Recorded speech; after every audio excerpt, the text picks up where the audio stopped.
Hey, what's going on, guys? My name is Connor, and I want to welcome you guys to the channel. This has been something that I've been wanting to do for a very long time now, so I figured, you know what, let's just jump straight into it. This channel is going to be based all around my cars, my journey with them, and I just want to bring you guys along with it and just kind of show you what I'm working on.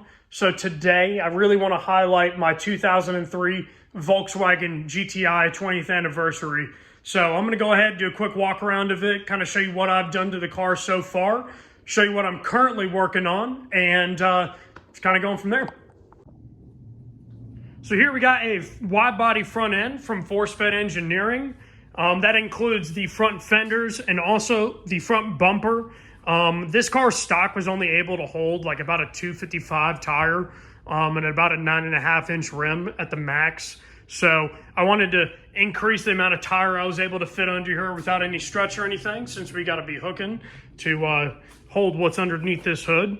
But now going towards the back of the car, of course, got my little startup checklist right here, and a little note from my sister telling me to enjoy it because we should. And of course, fill fluids because that'd be bad. Then we got some Energy Prisma Ultras in the interior. These are some really nice bucket seats for the money, and we'll see how they feel when we actually get the car running on the road. Gauge setup is pretty simple right now. Just got some AEM gauges, even a custom little carbon fiber gauge pod I was able to make. Don't pay attention to that silicone, that'll look better eventually. Then we got an old Greddy EO1 boost gauge, which is super sweet. Kind of gives the retro vibe to this car that I wanted to keep. Then kind of coming to the back of the car here, we have a custom surge tank setup that I made, so really wasn't any room underneath the car to position the surge tank at. So I made a plate to go in the spare tire compartment, and that is mounted upside down in there with an AEM 400 liter per hour pump in there. It's also being fed by the stock fuel tank that has an upgraded fuel pump in it, then coming out and feeding the fuel rail. So keeps everything nice and clean back here, nice and easy to service, as I could just pop off the cover and have access to everything.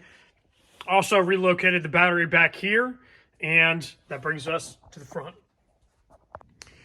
And of course, the highlight of the show is underneath the hood here, being the 1.8 liter turbo that came out of this car originally. Now it is nowhere close to being what it was. It has a integrated engineering stroker kit, and that has been bored and stroked out to a 2 liter. So completely forged bottom end with a girdle plate and hybrid oil pan, going up to an O-ring deck to the large port AEB head. Now we got a Ferrera valve train, mall lifters, Cat 3658 cams being covered by this beautiful AGN valve cover. It's custom made to accept the catch can vents. Now hiding in the background there is the snail, the excitement of this motor. So is a Precision 6266, which is mounted right on top of a Force Fed Engineering tubular manifold and a O2 dump setup. So this thing is going to scream under full power. I cannot wait to hear it. And as you can notice, guys, I have completely changed out all of the rubber hoses in here to stainless steel AN lines. I just wanted it to be a very reliable setup, and it also looks absolutely beautiful. Now, we also have that same stainless steel hose on the radiator itself, coming from a custom swirl pot made by Gray Fab. I met that guy on Facebook, and he does some amazing aluminum welding. So he's responsible for the radiator and the swirl pot, and then just fits in the car beautifully. Now, you'll notice that I got some extra lines coming out through the front grille, and that is going down between the radiator and the intercooler, and is our oil cooler to keep the temps nice and low on this guy.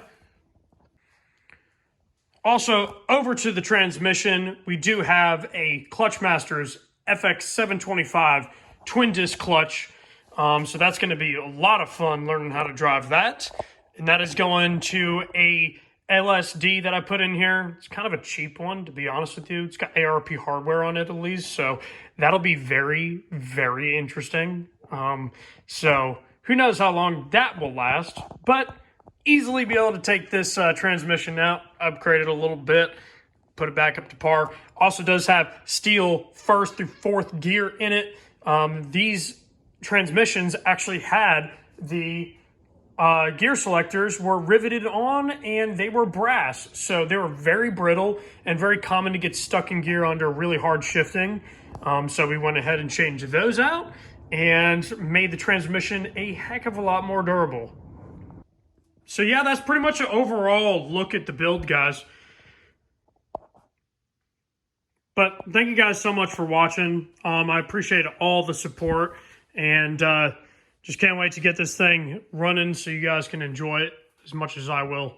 So again, my name is Connor. Appreciate you guys checking out the video, and we'll see you soon.